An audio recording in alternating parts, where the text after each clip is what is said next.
Hello, and welcome to Hired, a show where I, Caitlin, an aerospace engineer and writer, look for job opportunities in the space industry using my self-defined job search methods.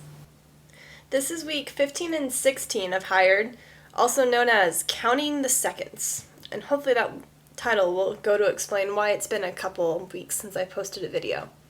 So just to give you a refresher, since it's been a while, last week I interviewed at a local space company, and I was working on planning a World Space Week event for Seattle on October 10th, so that was almost 2 weeks ago now. So let's go with the interview first. As you can see, I finally got up to the second level of the pyramid, which was the interview process. And I noticed that from there, there's really nowhere to go. There's pretty much just waiting until you either go up or back down. So this was kind of frustrating to me because it was just counting the seconds, literally. And I got a little bit frustrated and kind of in a rut, just waiting to see what would happen. Because that's basically all my method told me to do, was to wait to see if I went up or down. So instead of staying in the rut, which I'm sure some people do, and I did for a couple days for sure, I decided to make a change to my structure. Was that after the interview process, no matter what happens, instead of waiting, you just go back to the foundations. Just keep doing those projects and keep staying busy and keep making yourself worthwhile to an employer.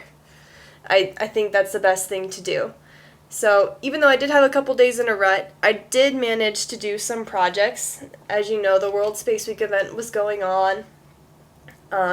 This is stuff that an example of most of the things I did in preparation for the event.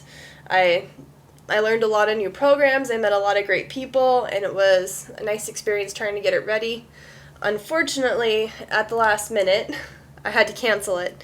I didn't have enough people show up, and one of the speakers wasn't able to come, so that started a whole new variety of things to learn, how to cancel things, how to give refunds, how to reimburse people, how to deal with disappointed people who wanted to see your event. But in the end, I don't think it went too poorly. I did go to the event site, even though the event wasn't held, and I met some people there that wanted to come to the event, and that was rather interesting, because I met some interesting people. So it wasn't a complete loss, and I did learn an awful lot. So again, I kind of got in a rut after that because it was so stressful and so long. But after a few days in a rut, I decided it was time to come out of it, and I'm now working on staying active. So I've had kind of a little bit of a lapse between the stress of the event and the little rut I was in, on my blog posts, on these video logs. So I'm doing my best to stay out of that now, so that's why this video is getting posted today. I hope to have a blog post up tomorrow. And I have been checking in with interviewers about materials, so I have been doing some of these things, just a little bit more behind the scenes and with less enthusiasm than I usually do. But I'm getting out of the rut, and now I have my enthusiasm back. I'm really excited about working with the Pacific Northwest AIAA on the Tech Symposium.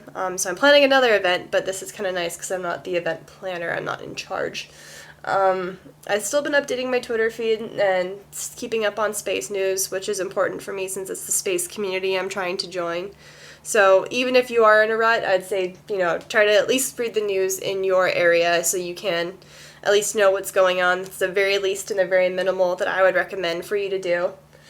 And the other thing, I feel like I'm in a rut, but at the same time, I'm still a student and I'm still doing homework and I'm still doing all that stuff. So I'm still working toward being a better engineer every day because I'm still working on homework and I'm watching lectures and all of that fun stuff. So I might have felt like I was in a rut, but I was doing about half these things while I was quote-unquote in my rut. So I just say stay active and appreciate what you can do, because I felt like I was in a rut, but the truth was I was doing a bit, and I would say reward yourself for doing whatever you need to do, because no one else is going to reward you for that. So just to finish off with Money Matters, I have about a month left at this point of how much money I have. It says I have about $1,500 left, and as soon as I pay for rent, about half that will be gone. So it'll be an exciting few weeks while I continue to wait to hear back from people about how my interviews went. But I'm feeling pretty good, and like I said, I'm staying busy and no longer feeling like I'm in a rut. So just make sure you don't feel like you're in a rut either, whether you want to do a bunch of projects or just a few, or just even stay up on the news in your industry. Just stay active and keep going, and that's what I'm hoping to do. Thanks for watching, and I'll see you again next week.